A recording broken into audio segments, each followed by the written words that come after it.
तो जैसा कि आपको दिख रहा है, आज हम स्टार्ट करने जा रहे हैं 11th क्लास का चैप्टर नंबर 1, जिसका नाम है डायमेंशनल एनालिसिस। तो बच्चों देखो, जैसे हम यूनिट्स के अंदर मास के लिए टर्म यूज़ करते हैं केजी, डायमेंशंस के अंदर हम मास के लिए यूज़ करेंगे एम। जैसे हम लेंथ के लिए यूनिट्स में यूज़ करते हैं मीटर, यहाँ पर हम यूज़ करेंगे एल। टाइम के लिए हम यूज़ करते हैं सेकंड, डायमेंशंस में हम यूज़ करेंगे टाइम के लिए टी। एग्जाम्पल देखो बच्चों, जैसे आपने 10th क्लास के अंदर वेलोसिटी का फॉर्मूला पढ़ रखा है। वेलोसिटी हमारा होता है डिस्प्लेसमेंट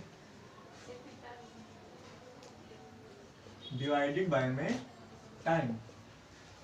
अब डिस्प्लेसमेंट के लिए आप यूज करते हैं लेंथ यानी कि एल, टाइम के लिए आप यूज करते हैं T.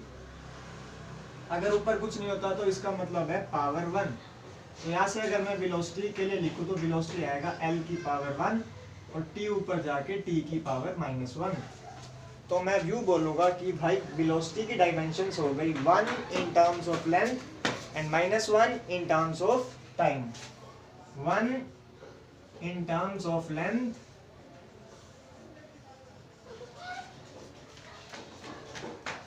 and -1 in terms of time। क्या डायमेंशन बनी वेलोसिटी की? Dimension of velocity are 1 in terms of length and -1 in terms of time। मतलब जो ये 1 और -1 है, ये हमारी डायमेंशंस है। ये हमारी फंडामेंटल क्वांटिटीज होती है, लेंथ और टाइम हमारी फंडामेंटल क्वांटिटीज होती है, और उसके ऊपर जो हम पावर को रेज कर देते हैं या जो पावर को चढ़ा देते हैं वो हमारी क्या होती है? डायमेंशंस। एक एग्जांपल और देखो बच्चों, एक्सेलरेशन। एक्सेलरेशन का हमारा फॉर्मूला होता है वेलोसिटी डिवाइडेड बाय में टाइम। अब वेलोसिटी की डायमेंशन क्या बनेगी? LT-1। अभी हमने निकाली। आप चाहे तो यहाँ पे इसको डिस्प्लेसमेंट अपॉन टाइम लिख के भी कर सकते हैं, मैं डायरेक्ट लिख रहा हूँ। और टाइम की हमारी डायमेंशन होती है T, तो LT-1 और T नीचे प्लस का 1, ये ऊपर जाके T-1, तो एक्सेलरेशन की डायमेंशन हमारी बन जाएगी LT-2। क्या बन जाएगी? LT-2। वेलोसिटी की क्या बनी थी? LT-1 और वेलोसिटी को टाइम से डिवाइड कर दिया तो LT-2। तो एक्सेलरेशन की डायमेंशन क्या होगी? 1 in terms of length and -2 in terms of time. ये 1 और -2 हमारी डायमेंशंस है। 1 हम जब फॉर्मूला लिखते हैं तो यूजुअली 1 को दिखाते नहीं है, इतना नोट कीजिए। फिर देखते हैं कि डायमेंशंस की डेफिनेशन क्या बनेगी। ध्यान रखिएगा, मास के लिए हम m यूज कर रहे हैं, लेंथ के लिए हम l यूज कर रहे हैं, टाइम के लिए हम t यूज कर रहे हैं।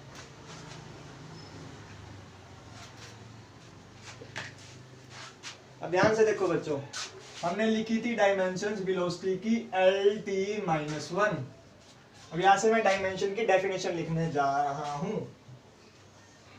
Dimensions are powers that are raised up to a physical quantity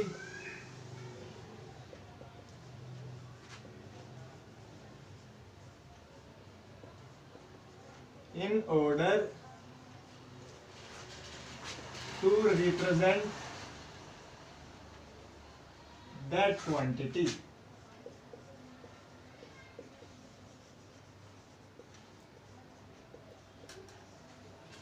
dimensions क्या है? हमारी डायमेंशन बस हमारी पावर्स है जो हम फंडामेंटल क्वांटिटीज के ऊपर लगा देते हैं ताकि हम उस क्वांटिटी को एक्सप्रेस कर सके। यहाँ पर हम जिस क्वांटिटी को एक्सप्रेस कर रहे हैं वो है वेलोसिटी। ठीक है बच्चों, डायमेंशन की डेफिनेशंस क्लियर हो गई। अब हम इसके बाद कुछ डायमेंशंस और देख लेते हैं जो हम वेलोसिटी और एक्सेलरेशन को यूज करके ही बनाएंगे। फॉर एग्जांपल, सबसे पहली डायमेंशन हमारी आती है फोर्स की।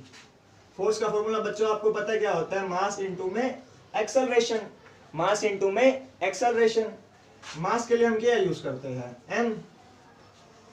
एक्सेलरेशन की डायमेंशन अभी हमने निकाली थी, क्या निकाली थी, LT-2 मल्टीप्लाई हटा दीजिए। अगर मैं यहां से डायमेंशन लिखूं तो फोर्स की डायमेंशन क्या बनेगी, MLT-2। तो फोर्स का डायमेंशन क्या हुआ, 1 in terms of mass, 1 in terms of length and -2 in terms of time. बच्चों ये जो फोर्स की डायमेंशन है इसको आप याद रखिएगा, क्योंकि ये डायमेंशन आपके बहुत काम आने वाली है। हर फॉर्मूले में आपको फोर्स दिखाई देगा, हर फॉर्मूले में। यहाँ से कुछ बातें और बता दूं, जो डायमेंशन हमारी फोर्स की होती है वही डायमेंशन हमारी वेट की भी होती है, वही डायमेंशन हमारी थर्स्ट की भी होती है, वही डायमेंशन हमारी टेंशन इन थ्रेड की भी होती है, एंड वही डायमेंशन हमारी एरोनॉमिकल ड्रैग की भी होती है।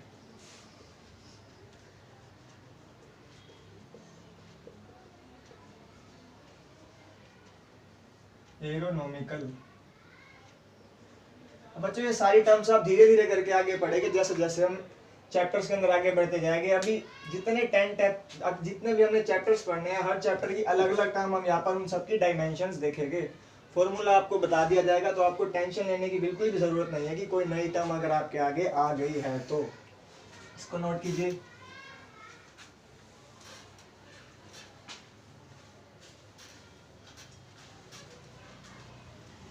अगली डायमेंशन देखते हैं बच्चों। मान लीजिए जैसे प्रेशर ले लिया हमने। अब प्रेशर का फॉर्मूला क्या होता है, प्रेशर का फॉर्मूला हमारा होता है फोर्स अपॉन एरिया। अब मैंने बताया था बच्चों की फोर्स की डायमेंशन को याद कर लीजिए एज इट इज, क्योंकि बहुत काम आने वाली है आपके। MLT-2 पीछे जाके आप चेक कर सकते हैं। एरिया का मतलब लेंथ का स्क्वायर। तो यहाँ से अगर मैं प्रेशर की डायमेंशन लिखूं तो ML की पावर -1 T की पावर -2, ये L की पावर 2 ऊपर L की पावर 1, तो 1 - 2 -1। तो dimensions of pressure are 1 in terms of length, -1 in terms of 1 in terms of mass, -1 in terms of length and -2 in terms of time। Simple. एक दो quantities और देख लीजिए, जैसे हम देख लेते हैं सरफेस टेंशन। क्या, सरफेस टेंशन। अब ये सरफेस टेंशन फोर्स वाली टेंशन से अलग होती है। इसका फॉर्मूला होता है फोर्स डिवाइडेड बाय में लेंथ। बच्चों फिर फोर्स का डायमेंशन आया। अभी देखो ऊपर फोर्स का डायमेंशन है MLT की पावर -2, नीचे लेंथ के लिए L। तो यहाँ से सरफेस टेंशन का डायमेंशन बन गया, L से L मर जाएगा, नीचे 1 ऊपर भी 1, 1 - 1 0। तो सरफेस टेंशन का फॉर्मूला या डायमेंशन बन जाएगा MT की पावर -2, MT की पावर -2। नोट कीजिए इसको। फिर 2-3 डायमेंशंस और देखते हैं।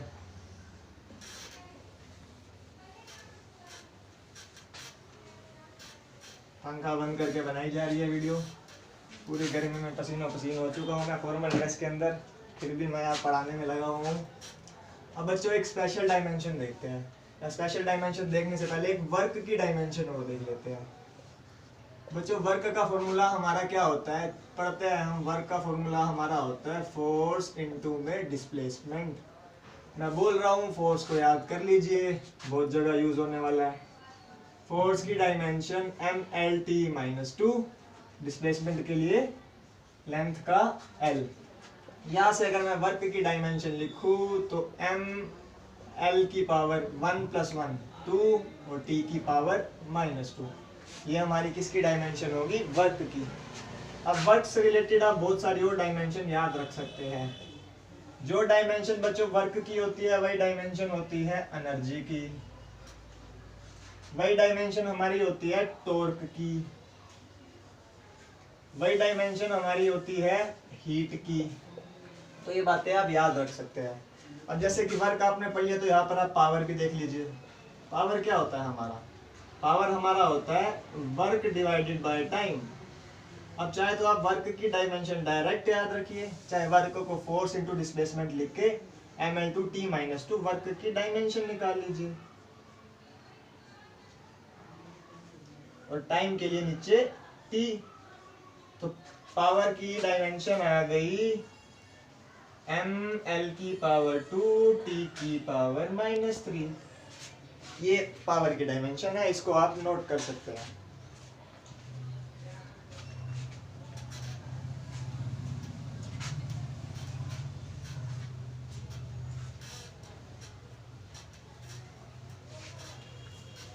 अगली डायमेंशन लिखिए जो कि है एंगल।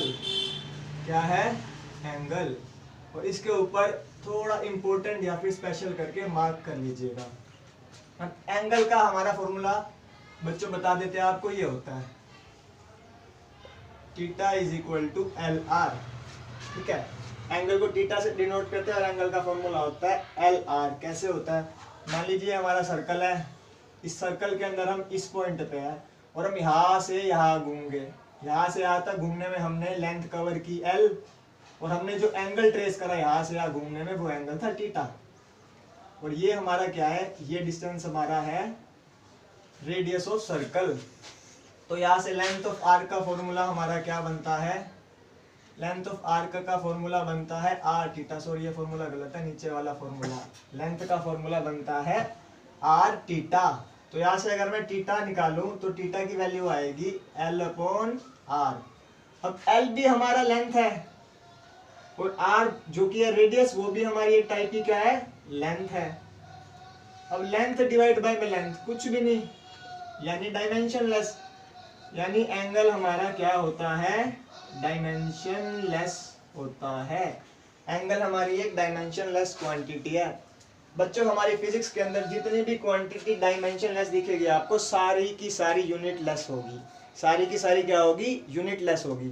पर ये जो एंगल क्वांटिटी है ये बहुत स्पेशल क्वांटिटी है। क्यों? क्योंकि ये इकलौती एक ऐसी क्वांटिटी है फिजिक्स के अंदर जिसकी कोई डायमेंशन नहीं है पर जिसकी यूनिट्स है। और एंगल की यूनिट क्या होती है? रेडियन। क्या यूनिट होती है एंगल की? Radian. Unit of angle is radian. तो बच्चों angle is the only quantity that do not have any dimension but has unit radian. क्या यूनिट? रेडियन। अब बच्चों मैं पूछता हूँ कि अगर कोई क्वांटिटी यूनिटलेस है तो क्या उसकी डायमेंशन होगी? नहीं बच्चों। अगर किसी क्वांटिटी की यूनिट नहीं है तो उसकी डायमेंशन कभी भी नहीं हो सकती। बट अगर किसी क्वांटिटी की डायमेंशन नहीं है तो ऐसा जरूरी नहीं है कि उसकी यूनिट हो या ना हो। फॉर एग्जांपल एंगल स्पेशल है, ये इसको याद रखिएगा। अब एंगल से रिलेटेड मैं आपको एक दो डायमेंशन, पहली डायमेंशन हम देखते हैं जो कि है एंगुलर वेलोसिटी। Angular velocity.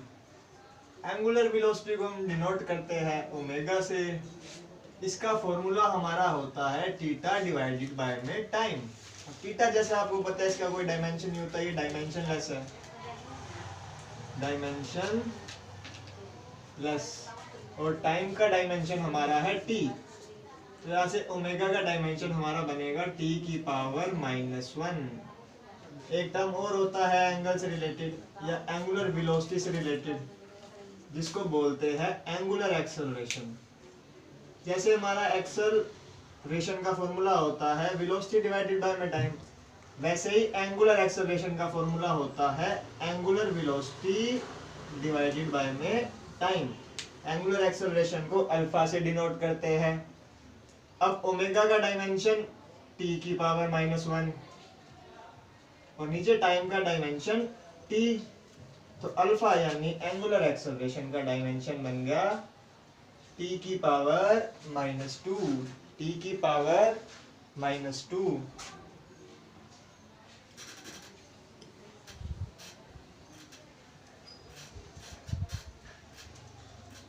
इसके बाद बच्चों ऐसी बहुत सारी डायमेंशंस आपको दिखेगी, आप इनको कर सकते हैं। मैं आपको कुछ इंपॉर्टेंट डायमेंशंस जो कि बोर्ड में या फिर IITs के पेपर में पूछी जाती है वो मैं आपको करवा देता हूँ। जैसे कि सबसे पहली डायमेंशन आती है, आप लिखिए, पहले लिख लीजिए important dimensions. Few important dimensions. बच्चों इन डायमेंशन से घबराने की बिल्कुल भी जरूरत नहीं है, क्योंकि फॉर्मूला आपको पता होगा तो आप डायमेंशन बना जाएंगे। पहली डायमेंशन है यूनिवर्सल ग्रेविटेशनल कांस्टेंट। इसका सिंबल होता है बच्चों बड़ा जी, बड़ा जी। अगर ध्यान और 10th क्लास में फॉर्मूला पढ़ाओ फोर्स का ग्रेविटेशन चैप्टर के अंदर, तो ऐसा कुछ फॉर्मूला होता था G(m1m2) बटे में r², जहाँ पर m1 एंड m2 होते थे हमारे मास ऑफ टू बॉडीज, और r होता था उनके बीच का डिस्टेंस। यहाँ से अगर g की डायमेंशन निकालनी है तो r² ऊपर की तरफ और m1 m2 नीचे की तरफ, तो फॉर्मूला बन गया Fr² बटे m1 m2। अब मैंने पहले कहा था फोर्स की डायमेंशन को याद कर लीजिए, mLT-2 फोर्स का डायमेंशन, ये डिस्टेंस है r, तो इसके लिए L का स्क्वायर, क्योंकि r का स्क्वायर है फॉर्मूले में, नीचे मास के लिए m और दूसरी बॉडी के मास के लिए भी m।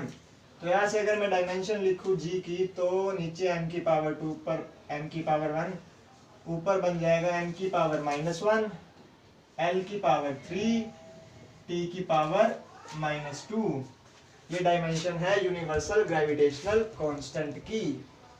इसके बाद जो अगली इंपॉर्टेंट डायमेंशन आती है वो आती है बच्चों universal gas constant. Universal gas constant, इसको हम डिनोट करते हैं बड़े आर से। फॉर्मूला बच्चों ये रहा, PV = nRT। ये बच्चों P for pressure, V for volume, N for number of moles, T for time और R की डायमेंशन हमको निकालनी है। बच्चों मैं आपको यहाँ पे बता देता हूँ, ये N हमारा होता है नंबर ऑफ मोल्स। क्या होता है? Number of moles. ये भी हमारी एक फंडामेंटल क्वांटिटी है जिसको हम फर्दर नहीं तोड़ सकते।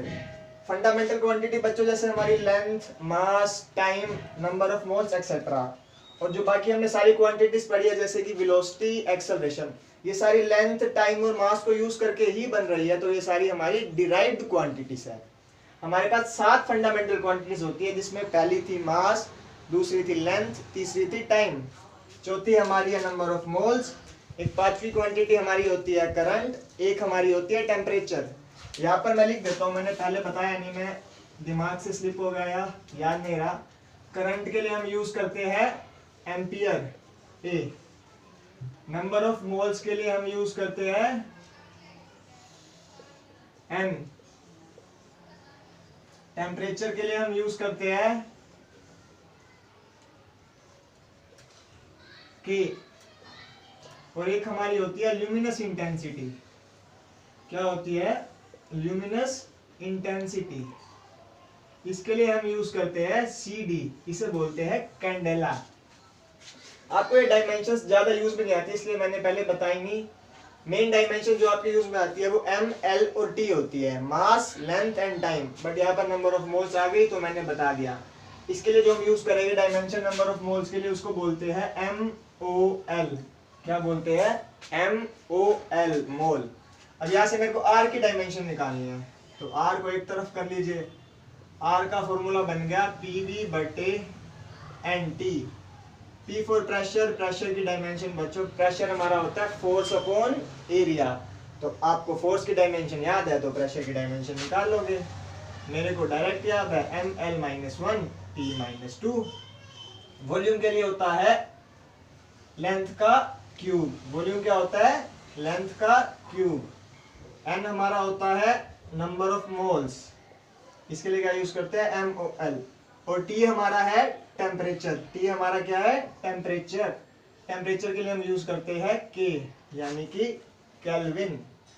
तो यहाँ से अगर मैं डायमेंशन लिखूं गैस कांस्टेंट की, तो वो बनेगी ML2T-2 मोल -1 केल्विन -1। नोट करें बच्चों इसको। अगली डायमेंशन देखते हैं, इंपॉर्टेंट जो है हमारे सिलेबस में।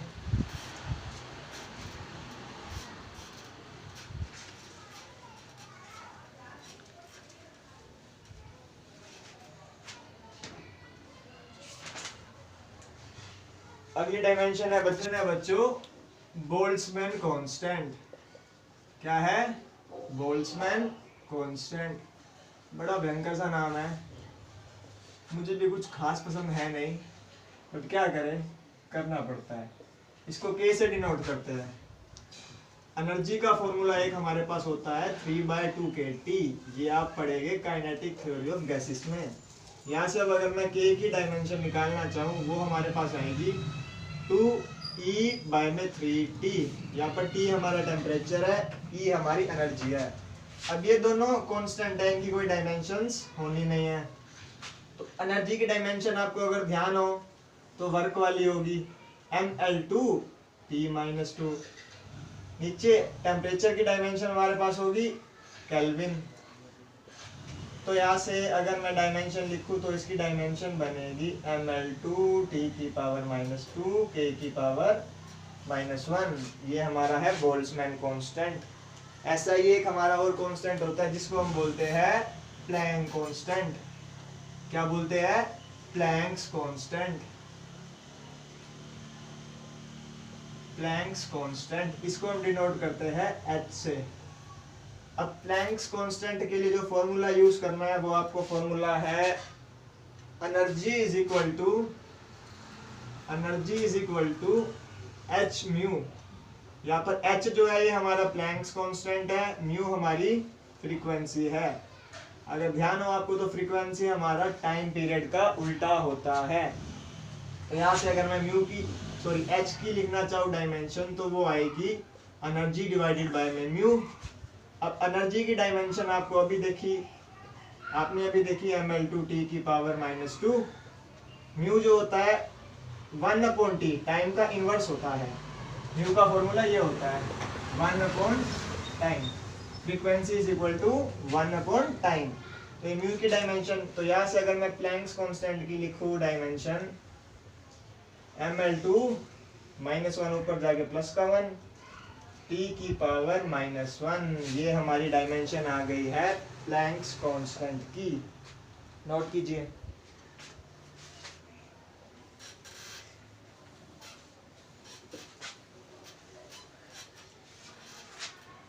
अगला हमारा कांस्टेंट आता है स्टीफान्स कांस्टेंट। कौन सा आता है? स्टीफान्स कांस्टेंट।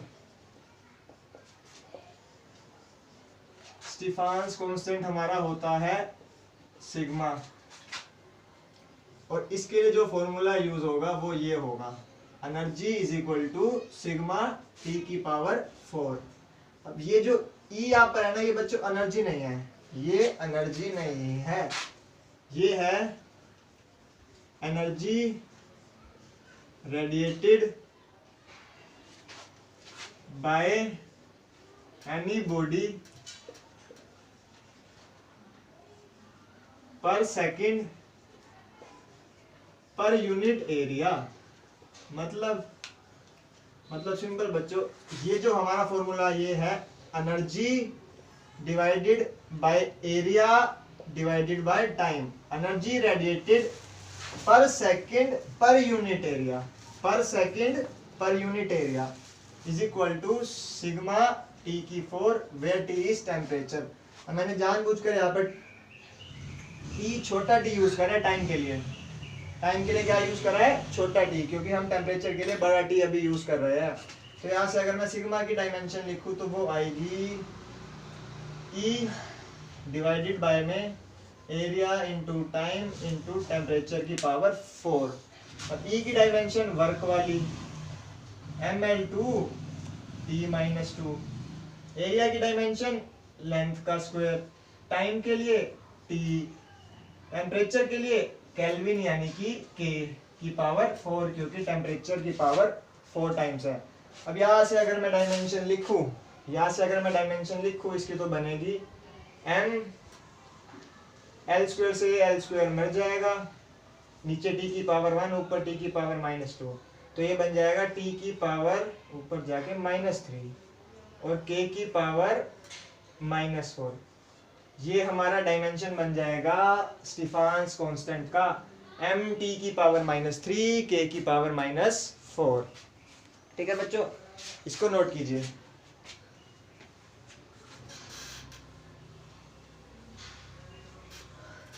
इसके बाद हम पढ़ेंगे एक कांस्टेंट और जिसका नाम है सोलर कांस्टेंट। क्या नाम है? Solar constant. इसको हम डिनोट करते हैं एस से। एस सिंपल बच्चों हमारा क्या होता है? एस हमारा होता है एनर्जी रेडिएटेड बाय सन। अब यहाँ पर कोई बॉडी की बात नहीं कर रहा, सन की बात कर रहा हूं। पर सेकेंड पर यूनिट एरिया। तो सोलर कांस्टेंट हमारा क्या होता है? Energy radiated by sun per second per unit area. Energy radiated by sun per second per unit area. Energy का फॉर्मूला बच्चों mL2T-2। टाइम के लिए T, एरिया के लिए लेंथ का स्क्वायर। तो यहां से हमारी डायमेंशन बन गई L स्क्वायर से मर गया L square mt⁻³ solar constant की क्या डायमेंशन बन गई? mt⁻³ इसको नोट कीजिए। एक लास्ट कांस्टेंट और देख लेते हैं जिसको हम बोलते हैं वीन्स कांस्टेंट। क्या बोलते हैं? Wien's constant.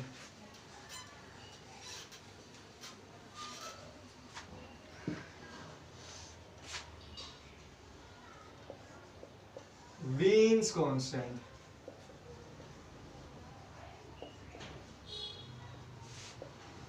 इसका सिंबल होता है हमारा B। इसके लिए हमारा जो फॉर्मूला यूज होता है वो होता है lambda is equal to B/T। Lambda हमारी वेवलेंथ होती है और T हमारा क्या होता है? T हमारा होता है टेम्परेचर। अब यहां से अगर मैं B की डायमेंशन निकालना चाहूँ तो वो आएगी लैम्डा मल्टीप्लाई बाय में टेम्परेचर। लैम्डा के लिए हम लैम्डा हमारी बच्चों मीटर्स में होती है। लैम्डा हमारी वेवलेंथ, ये लैम्डा हमारा डिस्टेंस होता है। ऐसे wavelength, distance covered by wave in 1 second. Lambda हमारी क्या होती है? वेवलेंथ होती है। तो लैम्डा के लिए हम यूज करेंगे मीटर, यानी मीटर मतलब लेंथ। टेम्परेचर के लिए हम यूज करेंगे के। तो इसकी यूनिट हमारी बन जाएगी एल के। सिंपल। ये आपकी वीन्स कांस्टेंट की डायमेंशन हो गई।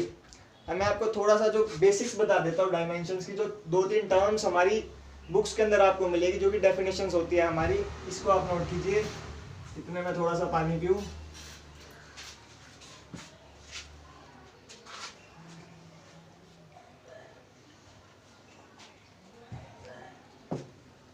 देखिए बच्चों, कुछ टर्म्स की बात कर लेते हैं, जैसे कि फंडामेंटल क्वांटिटी। क्या? Fundamental quantity. अब ये बच्चों मैंने आपको डायमेंशन की डेफिनेशन में दिखाया था फंडामेंटल क्वांटिटी। फंडामेंटल क्वांटिटी बच्चों क्या होती है? ये ऐसी क्वांटिटी होती है जिसे हम फर्दर सिंप्लीफाई नहीं कर सकते। That can not be further simplified. Example बच्चों, जैसे मास, जैसे लेंथ, जैसे टाइम। अब बच्चों ध्यान से देखिए, अगर मैं बात करूं वेलोसिटी की, तो वेलोसिटी की हमारी डायमेंशन होती है LT-1।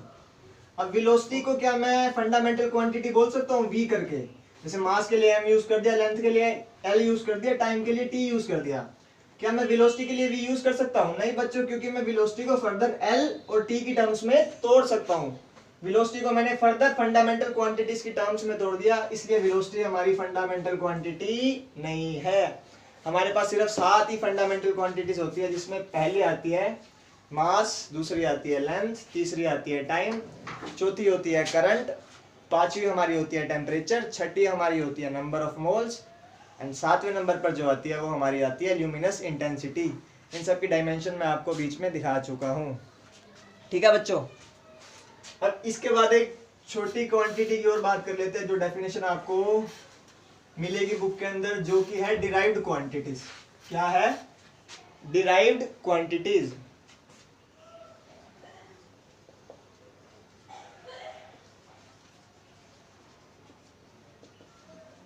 डिराइव्ड क्वांटिटीज में बच्चों देखो जैसे are those quantities, derived quantities are those quantities that are derived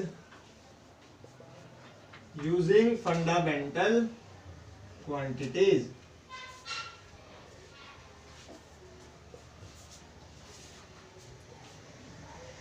जो क्वांटिटीज फंडामेंटल क्वांटिटीज को यूज करके बने वो हमारी क्या होती है, डिराइव्ड क्वांटिटीज। जैसे कि वेलोसिटी, वेलोसिटी हमारी लेंथ और टाइम को यूज करके बनती है। अब ये दो फंडामेंटल क्वांटिटी को यूज करके बन रही है, ये हमारी क्या है, डिराइव्ड क्वांटिटी। आपने एक्सेलरेशन पढ़ा LT - 2, अब ये भी दो फंडामेंटल क्वांटिटी को यूज करके बनी है, ये भी हमारी क्या है, डिराइव्ड क्वांटिटी।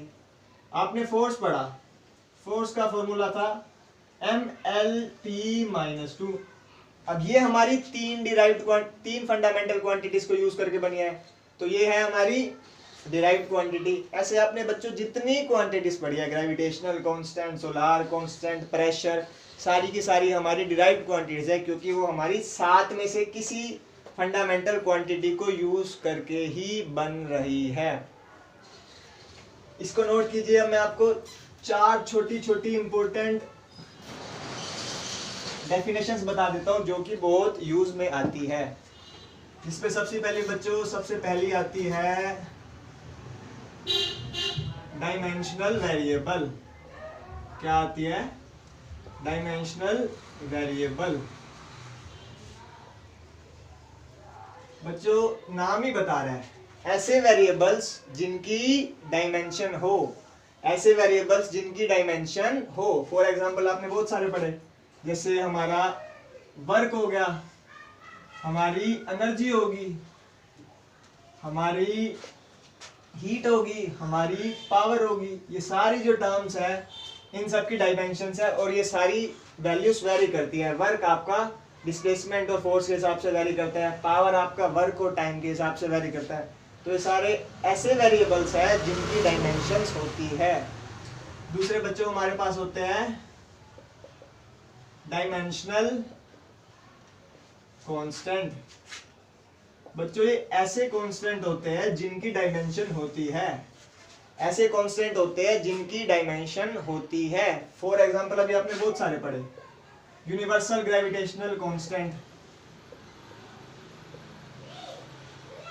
इसकी डायमेंशन अभी आपने देखी थी।